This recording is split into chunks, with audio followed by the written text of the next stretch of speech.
Who do you think is the richest man to ever live? Elon Musk, Jeff Bezos, Bill Gates? No, it's none of them. It was Mansa Musa. Mansa Musa was the richest man to ever live. Even though this is the case, many people do not know this to be true. Many people do not know the truth, wealth, and prosperity of the Empire of Mali. I think that this is a good idea to identify who actually is the richest man to ever live, because accomplishments like this have to be complimented, especially for when the time he lived. It is so astonishing how he was able to build up so much wealth.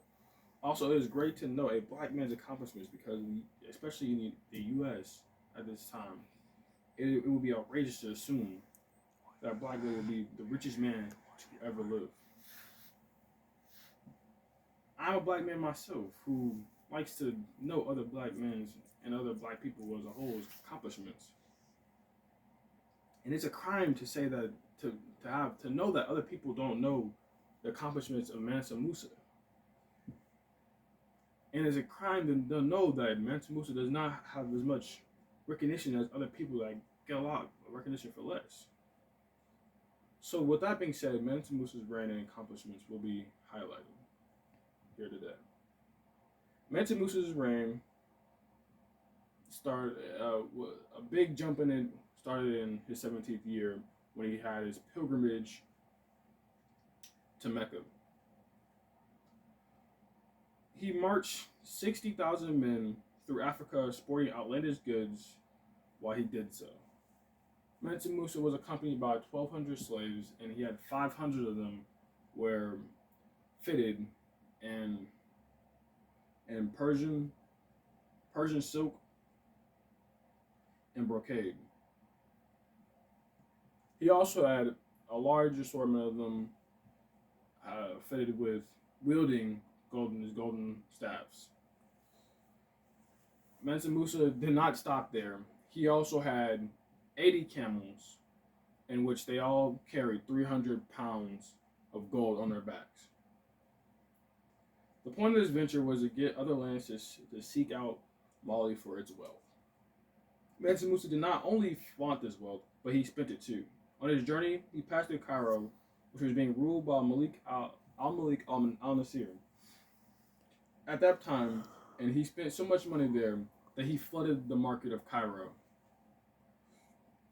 Cairo's market, with all the gold accumulated in, was not able to recover from it until 12 years after the fact.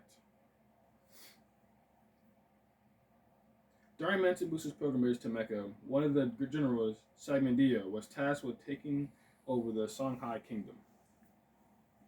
With the conquest of Songhai, Mali grew even larger in size, adding to its greatness. With a 25-year reign of Mansa Musa, he had incredible accomplishments to match with it. Mansa Musa became the richest man in the world due to his work to centralize and grow the trade in Mali. This produced very profitable trade centers like Timbuktu. Mansa Musa also garnered a large amount of his wealth from profitable gold and salt mines of the land. Mansa Musa ordered the building of the Great Mosque in Timbuktu and in Gao. The Gao Mosque was built out of the burnt bricks, which was uncommon at the time in West Africa. Mansa Musa collaborated with other scholars and architects to create the University of Sankore,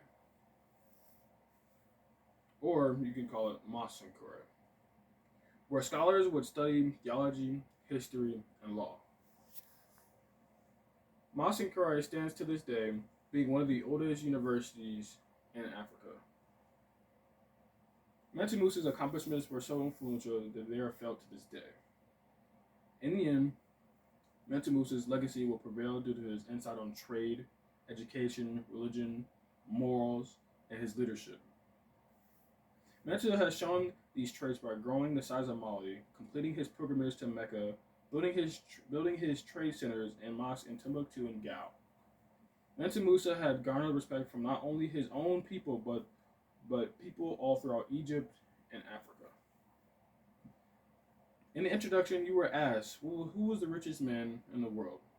Now you know who Mansa Musa is. Now you know the accomplishments of Mansa Musa. Now, with all this in mind, who you say the richest man to ever live was when the question comes to light?